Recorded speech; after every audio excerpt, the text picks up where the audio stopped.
If we could keep the first questions perhaps to this subject, and then we'll go on to a few others. Please. Mr. President, thank you so much. Can you talk about how personal of an issue this is? You talked about flying over the Washington Monument and seeing the pride of what D.C. is, and do you believe that the status of the city, the cleanliness, the way that crime is low, is a direct reflection on how the country is run? Yeah, I do. I think the Capitol, look, everyone comes here. They're all coming. All the leaders, they're all wanting to come. And I say it, I've said it again, but I'm really just quoting other leaders from NATO, from the Middle East, King of Saudi Arabia, Qatar, UAE. I was over there. We brought back $5.1 trillion of investment into our country. But I was, a month and a half ago, I was at NATO. We had a great thing. They agreed to put up 5% instead of 2%. 2% they didn't pay, 5% is already paid. We had a great meeting, and they all said the same thing. They said our country was dead. They thought our country was gone. 1 year ago, they said your country was dead. And now you have the hottest country anywhere in the world. We do. We have the hottest country in the world right now. The tariffs have helped. It's given us not only the money, it's billions, trillions of dollars of money, but it gives us great power over enemies. We solved 5 wars with Pakistan and India. We just solved one. Azerbaijan and, as you know, and Armenia. A war was raging for 37 years. And the 2 leaders got up and they said, we never thought this would be solved. Russia tried to solve it. They all tried to solve it. It was a very tough situation, but we got it done and got it done. And I said to the 2 men, I said, are you guys friends? And they had a hard time. You know, they've been killing each other for 37 years, right? One was there 5 years, one was there for 22 years. He said, my whole life I've been fighting this war, and you got it solved. But we did many of those. We did in the Congo and Rwanda. That's been going on for 30 years. 8 to 9 million people killed that they know of, but it was raging, and we got that solved. We got a lot of them done. It's a great honor. But you want to have, when they come, the leaders come to our country to sign documents that the war is over or whatever, or for other reasons. They come for trade. And you want them to come through so beautifully. You ride down those roads, everything should be perfect. You shouldn't have medians falling down into the roadway. Median, you know, the metal things that are always, somebody had a great lobbyist, because I've never seen them look good. I've been looking at those things with the little, right? They're always broken and bad, but here they're really bad. And we're going to either put new or fix it. And it's not expensive. It's not really expensive. And we're going to fix our roads a little bit. We're going to clean up our sidewalks. You have countries where every Saturday, the people go out and they wash their sidewalks in front of their stores or their houses. They scrub their sidewalks. So we aren't quite at that level yet, I don't think, Gaddy. We're not quite there yet, but maybe we will. They go out and they scrub. I think it's so beautiful to hear that and to see those stories. But we're going to make it clean. But just to finish with your question, it's a very, very strong reflection of our country. And when they see a bad city, you know, my father always used to tell me, I had a wonderful father, very smart, and he used to say, son, when you walk into a restaurant and you see a dirty front door, don't go in, because if the front door is dirty, the kitchen's dirty also. Same thing with the Capitol. If our Capitol's dirty, our whole country is dirty, and they don't respect us. So it's a very good question, actually. Mr. President, sorry. Question for you on this specific issue. Do you expect more cities to follow DC's path if this goes through? So the idea is that Chicago, LA, San Francisco, would they expect similar action what we've seen in DC? And the other question, sir, there's reporting that the administration is going to reclassify marijuana. Would that send mixed messages that if marijuana is okay, some drugs are okay, but we're trying to clean up crime? How do they go hand in hand? We're only looking at that. That's early, but you know, somebody reported it, which is fine. We're looking at it. Some people like it, some people hate it. Some people hate the whole concept of marijuana because if it does bad for the children, it does bad for people that are older than children. But we're looking at reclassification, and we'll make a determination over the next, I would say, over the next few weeks. and that determination hopefully will be the right one. It's a very complicated subject, the subject of marijuana. I've heard great things having to do with medical, and I've had bad things having to do with just about everything else. But medical and, for pain and various things, I've heard some pretty good things. But for other things, I've heard some pretty bad things. The other part of your question, I mean, we're just going to see what happens with it all. We're going to have a tremendous success in what we're doing. Other cities are hopefully watching this. They're all watching, just like everyone's watching here. They're all watching, and maybe they'll clean up, and maybe they'll do this and get rid of the cashless bail thing and all of the things that caused the problem. I mean, if you go back, this whole thing with cashless bail is a disaster. So many problems came that we never had before. So they're watching us today, and if they don't learn their lesson, if they haven't studied us properly, because we're going to be very successful. I have zero doubt about that. It's going to be. It's a question of will it be really fast, like the border. Everyone said, they used to say, Biden used to say, I need legislation. I didn't get any legislation. I called up our people, and we did a great job. Tom Homan was great. As you know, our secretary did a great job. They did a great job. There's no games. They didn't play games. And we're going to have the same thing here. But then I'm going to look at New York in a little while. Let's do this. Let's do this together. Let's see. It's going to go pretty quickly. And if we need to, we're going to do the same thing in Chicago, which is a disaster. We have a mayor there who's totally incompetent. He's an incompetent man. And we have an incompetent governor there. Pritzker's an incompetent. His family threw him out of the business, and he ran for governor. And now I understand he wants to be president. But I noticed he lost a little weight, so maybe he has a chance. You never know what happens. But Pritzker's a gross incompetent guy, thrown out of the family business. But when I look at Chicago and I look at L.A., if we didn't go to L.A. 3 months ago, L.A. would be burning like the part that didn't burn. If he would have allowed the water to come down, which I told him about in my first term, I said, you're going to have problems. Let it come down. We actually sent in our military to have the water come down into L.A. They still didn't want it to come down after the fires. But that was it. We have it coming down. But hopefully L.A. is watching. That mayor also. The city's burning. They lost like 25,000 homes. I went there the day after the fire. You were there, and I saw people standing in front of a burned down home. It was, their homes were incinerated. They weren't like, even the steel was literally, it was all warped and literally disintegrated because of the winds and the flame and the whole thing. It was like a blowtorch. They were standing on this beautiful day, maybe a couple of days after. We gave it a little time because what they had suffered. Almost 25,000 homes. And you see what's happening now. They didn't give their permits. I went to a town hall meeting. I said, we're going to get you the federal permits, which are much harder. Almost immediately, Lee Zeldin is a star. He did an incredible job. They have all their federal permits. They don't have their city permits. And the mayor said to me, we think we could have them in 2 years. I was walking down the street, and I met with firemen and police. And I was saying hello to many people that were standing in front of their homes with yellow tape. You can't go in. You can't go onto the lot. And those people wanted to start rebuilding their homes then and there. And the mayor said, we should be able to get them the permits within 2 years. I said, that's a shame. 2 years? Are you kidding? I'm going to get them the federal permit like almost immediately. 2 years. And she roared back, well, maybe 1 year. The place was booing her out of the place. They don't have their permits to build their homes. And now they're talking about putting, this is among the most beautiful areas in the country. Now they're talking about putting low-income housing there. Can you believe this?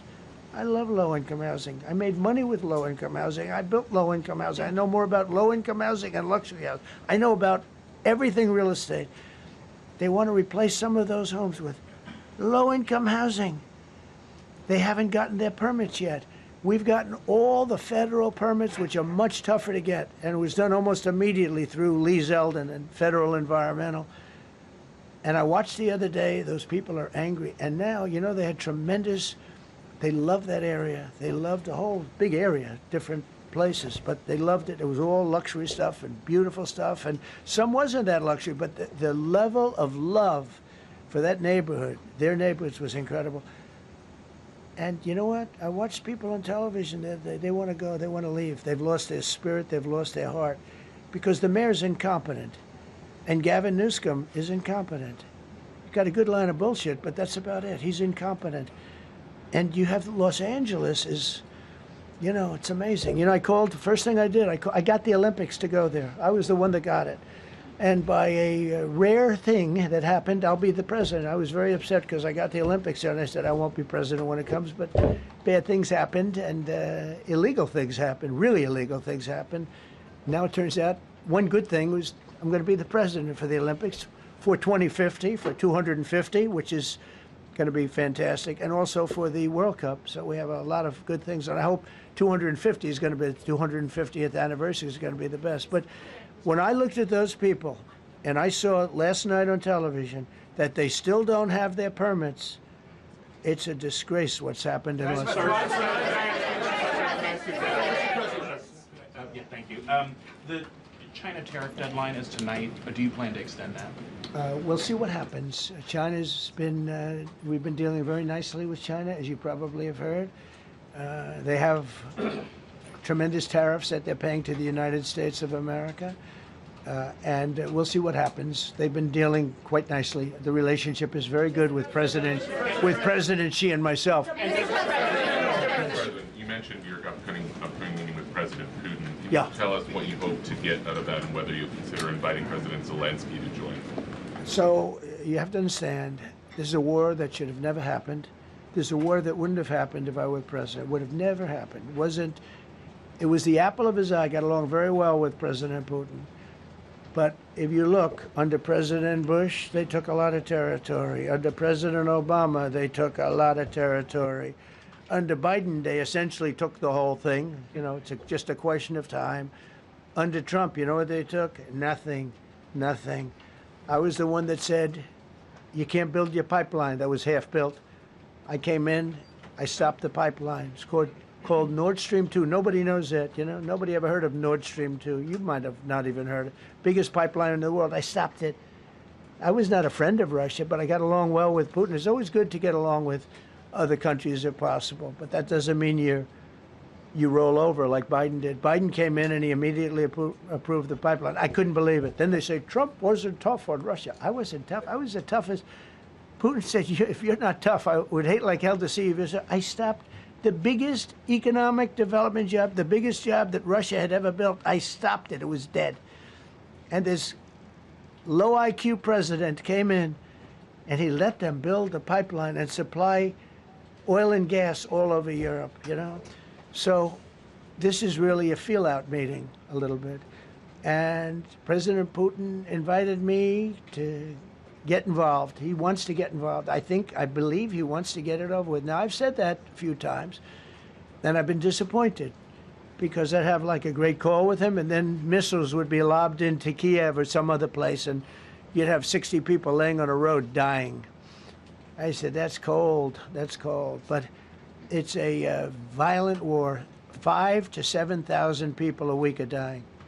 And you know, there's nobody from here. They're all Russian and Ukrainian people, and some people from the cities, much smaller number, but still, those missiles do damage and they kill a lot of people, but mostly soldiers. And they're young soldiers, although in the case of Ukraine, they're getting much older. They're drafting 60-year-olds now. It's a terrible thing to witness, and I think I have an obligation. Look, this is Joe Biden's war. This is not my war. I made a deal with NATO a month ago. You covered it very accurately, actually. We don't pay anything anymore. You know, we're not paying anything.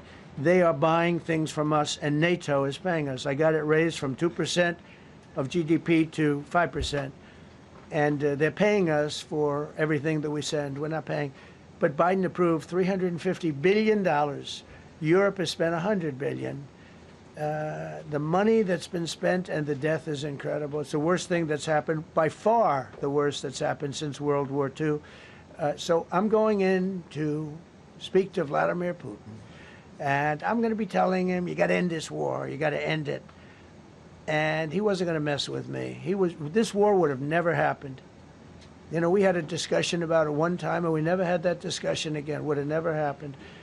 And when the election was rigged, and then Biden took office, which was barely took office, the auto pen took office, bad things started happening. Bad things, stupid things were said, and it ended up in a war. And you know, and I don't believe this will happen anymore because I have that pretty well covered. This could end up in a third world war. This could have been a third world war. I don't think that's going to happen now. But I thought it was very respectful that the president of Russia is coming to our country as opposed to us going to his country or even a third party place. But I think we'll have constructive conversations. Then after that meeting, immediately, maybe as I'm flying out, maybe as I'm leaving the room, I'll be calling the European leaders who I get along with very well. And, you know, I have a great relationship, I think, with all of them. And I get along with Zelensky, but, you know, I disagree with what he's done. Very, very severely disagree. This is a war that should have never happened, wouldn't have happened. But I'll be speaking to Zelensky. The next meeting will be with Zelensky and Putin, or Zelensky and Putin and me. I'll be there if they need. But I want to have a meeting set up between the two leaders. I was a little bothered by the fact that Zelensky was saying, well, I have to get constitutional approval. I mean, he's got approval to go into war and kill everybody, but he needs approval to do a land swap because there'll be some land swapping going on. I know that through Russia and through conversations with everybody to the good, for the good of Ukraine. Good stuff, not bad stuff. Also, some bad stuff for both. So there's good and there's bad. But it's very complex because you have lines that are very uneven. And there'll be some swapping. There'll be some changes in land. And the word that they will use is, you know, they make changes. We're going to change the lines, the battle lines. Russia's occupied a big portion of Ukraine. They've occupied some very prime territory. We're going to try and get some of that territory back for Ukraine. But they've taken some very prime territory. They've taken largely ocean, you know, in real estate we call it oceanfront property. That's always the most valuable property. If you're in a lake, a river, or an ocean, it's always the best property. Well, Ukraine, a lot of people don't know that Ukraine was largely 1,000 miles of ocean. That's gone. Other than one small area, Odessa, it's a small area. There's just a little bit of water left. So I'm going to go and see the parameters. Now, I may leave and say, good luck, and that'll be the end. I may say this is not going to be settled. I mean, there are those that believe that Putin wanted all of Ukraine. I happen to be one of them, by the way. I think if it weren't for me, he would not be even talking to anybody else right now. But I'm going to meet with him. We're going to see what the parameters are. I'm then going to call up President Zelensky and the European leaders right after the meeting, yeah. And I'm going to tell them what kind of a deal. I'm not going to make a deal. It's not up to me to make a deal. I think a deal should be made for both. I think Russia has to get back into building their country. It's a massive country. I think they have 11 time zones, if you can believe it. It's a massive, it's by far, from the standpoint of land, it's by far the largest. They have tremendous potential in Russia to do well. They're not doing well. Their economy is not doing well right now because it's been very well disturbed by this. It doesn't help when the President of the United States tells their largest or second largest oil buyer that we're putting a 50% tariff on you if you buy oil from Russia. That was a big blow. And then they say, gee, he wasn't so tough. Nobody else would have done that. And I haven't stopped there. I mean, look, I was all set to do things far bigger than that, but I got a call that they'd like to meet, and I'm going to see what they want to meet about. I'd like to see a ceasefire. I'd like to see the best deal that could be made for both parties. You know, it takes two to tango, right? So ultimately, I'll have a meeting next week. I had a great relationship with him, considering the fact that, you know, I was not nice to him because of the pipeline. I ended the pipeline. I also gave the javelins. Do you ever hear of a javelin? Javelin is called a tank buster. They say that Obama gave them sheets and I gave them javelins. If it weren't for me, all those tanks that were destroyed at the first days of the war because the tanks got stuck in the mud, some commander made a better, you know, they would have been they would have been in Kiev in 4 hours going down the highway. But a Russian general made a brilliant decision to go through the farmland instead. And they just had torrential rains, and the rains were so bad, and it was mud, and those tanks got stuck in the mud. I don't know who that general is, but knowing Vladimir, he's probably not around any longer because all those tanks were stuck in the mud, and they went along with the javelins. I gave them the javelins. You know that, right? I gave them javelins. They gave them sheets. But I'm going to meet with President Putin, and we're going to see what he has in mind. And if it's a fair deal, I'll reveal it to the European Union leaders and to the NATO leaders and also to President Zelensky. I think out of respect, I'll call him first. And then I'll call them after. And I may say, lots of luck, keep fighting. Or I may say, we can make a deal. If not, I will tell you this. I've seen a poll coming out of Ukraine. 88% of the people would like to see a deal made. And if you go back 3 years, everybody was gung-ho for war. You know, everybody's gung-ho for war until you have it. It's an amazing thing. I had it with a couple of countries where I couldn't get a deal done with one particular country. And I just couldn't. The guy's great. He's a friend of mine. Great. Good leader. Tough as hell. I couldn't get the deal done. And then he went into war for a short period of time. You know where I'm talking about. First term. And it was nasty. Guys being killed all over the place. And he went through 1 week of war, and I was able to get the deal done. He said, this is nasty. Yes, please. Yeah, just to follow up on what you were saying there. First of all, Volodymyr Zelensky is not invited on Friday? He wasn't a part of it. I would say he could go, but he's gone to a lot of meetings. You know, he's been there for 3.5 years. Nothing happened. And what is the definition? I mean, do you want somebody that's been doing this for 3.5 years? What's the definition of a good deal? I'll tell you after I hear what the deal is.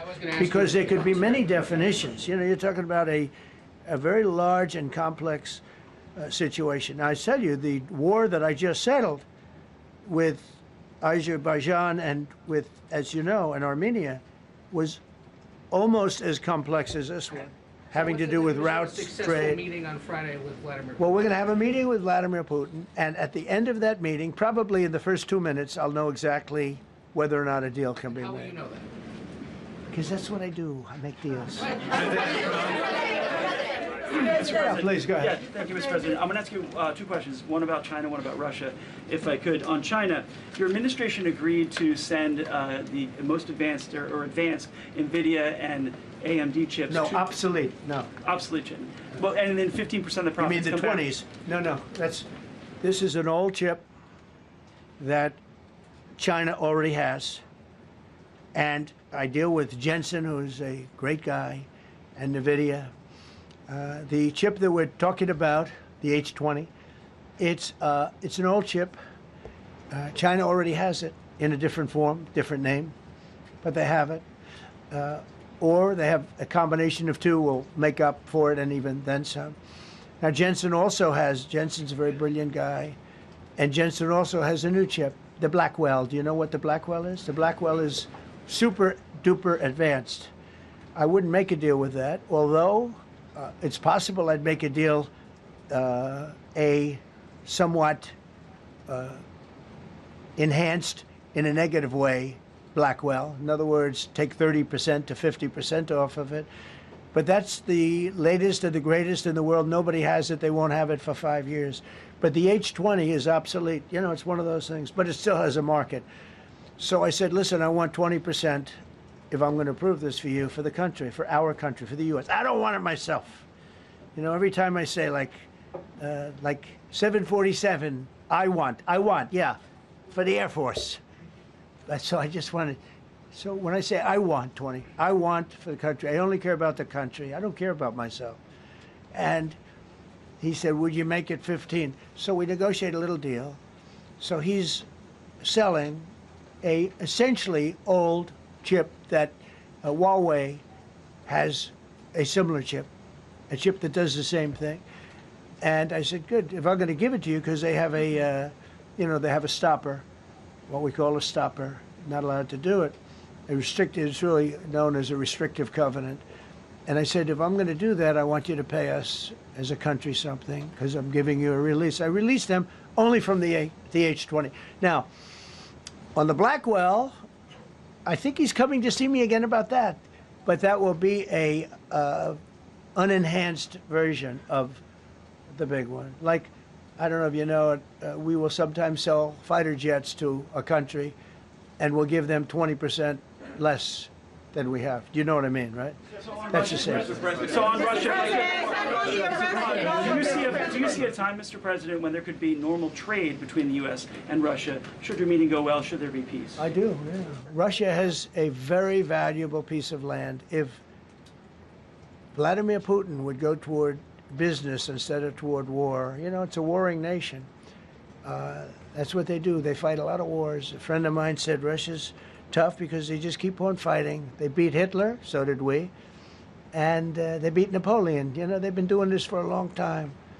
I asked a question to a very, very smart man that some people like and some people don't like.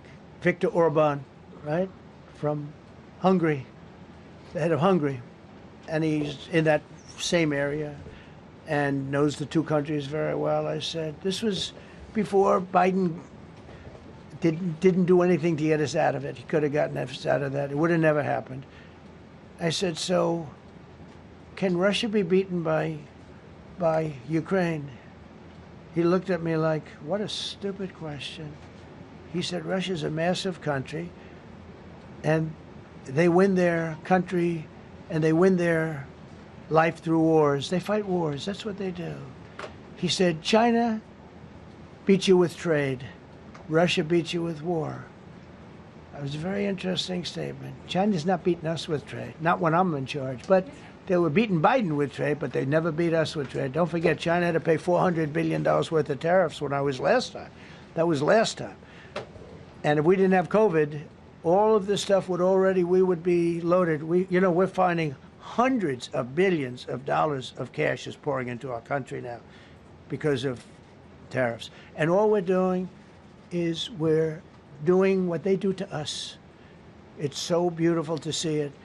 They found last month, as you saw, $25 billion of excess cash flow. They're saying, where did it come from? I said, I'll tell you where it came from. It came from a place called tariffs, and we're doing very well. We're really doing well. But I expect to have a meeting with Putin that I think it'll be good, but it might be bad. And I'm here for one reason, to get rid of a war that somebody else started. Should have never happened. And if I could end it, great.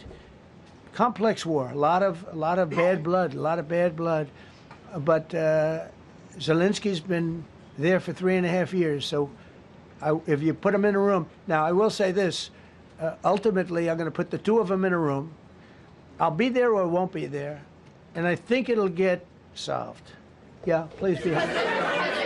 Thank you, Mr. President. Excuse me, I'm going to suggest, because do you have any other questions on DC? Because I don't want them to be, wait. These are incredible people. I don't want them to be standing up here on subjects. Does anybody have a question of them? And then you guys can leave. Okay, a question, Brian, go ahead. Thank you, Mr. President. All right. And by the way, this is only on DC, and then they're going to leave because it's unfair to have them stand up here all day long. I Brian. agree. I've got two questions for you. First, about DC. This is personal for me as well. Last year, I was robbed on the streets by one of these teenage thugs. Had a gun, got away with it. Let's talk about the effort that between law enforcement, prosecutors, and judges, because it's a recycling belt. Like, these kids go, they don't fear the police. They know it. If you talk about how we've got to get these judges and put these kids behind bars, right. Adult crimes deserve adult penalties. And my second question, I'll after you answer that, please. You want me to answer? Or whoever wants to take it. Okay, it's real. Do you want me to answer it? Go ahead. Here's the problem. Assuming that they're 17 years, older than 17 years old, I can get the case. If they're under 18 years of age, I can only get the case if it's murder, rob one, rape, or even if they shoot a gun but don't kill you, I can't get it. So the law has to be changed. As the president said, cashless bail. That has to be changed. All right, then, even assuming I get the case, I get jurisdiction, I get a conviction, the D.C. Council has given the judges the ability to give probation on shootings. And so then it's up to them. All of these things, the Youth Rehabilitation Incarceration Reduction Act, and now they want to seal records. So if we work hard, we get a conviction, they want to wipe it out. So that needs all to be changed. Okay, Mr. Question. Pam, would you answer that also? Yeah, and just back to that topic.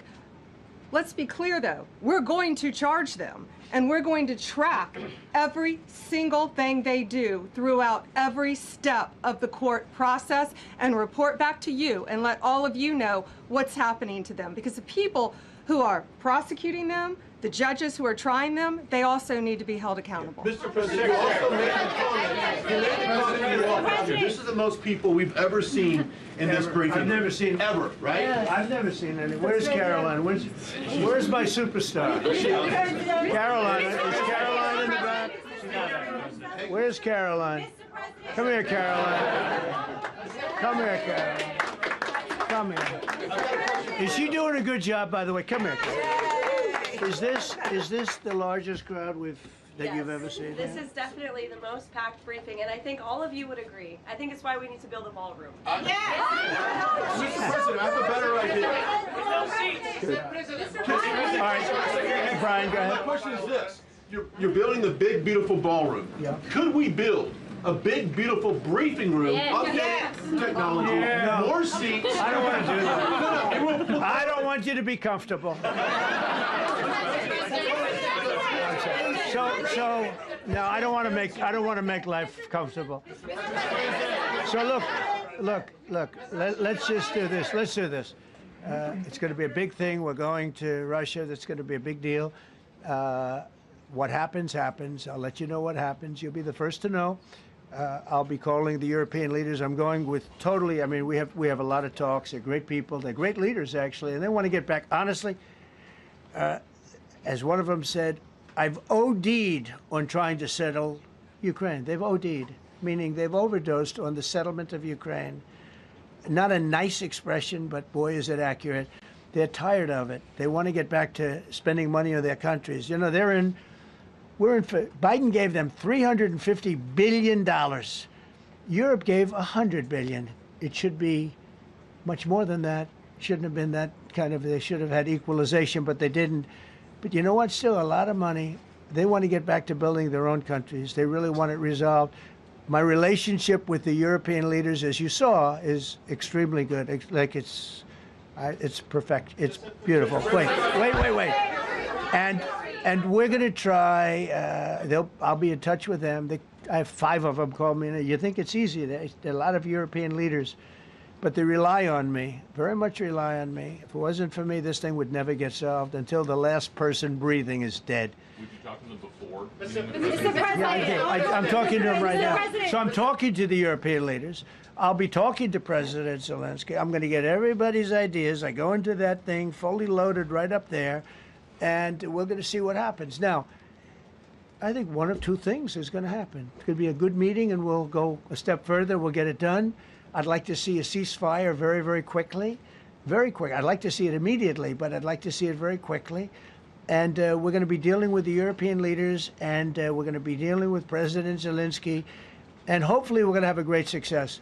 As far as this, what we did today, and I think you were here for D.C. more so than even Russia, because Russia will be, we have a couple of days to go, but the Russia is going to be very interesting. But to me, what is very exciting, and we're going to take back our capital. We're going to make it beautiful again, but we're going to make it, more importantly, safe again. It's going to be so safe. It's going to be a model. And then we'll look at other cities also. But other cities are studying what we're doing. And you have some capable people in other cities. They can do it too. But we have a great group of professionals. We're going to have a safe, beautiful capital, and it's going to happen very quickly. Thank you all. Thank you all very much. Madam Attorney General, same decision today, Mr. President? How long will the takeover of DC police last? We'll see you guys tomorrow. We'll have another Neighborhoods briefing. will see the National Guard on their streets. All of them. Will we get more prisons out of this, sir?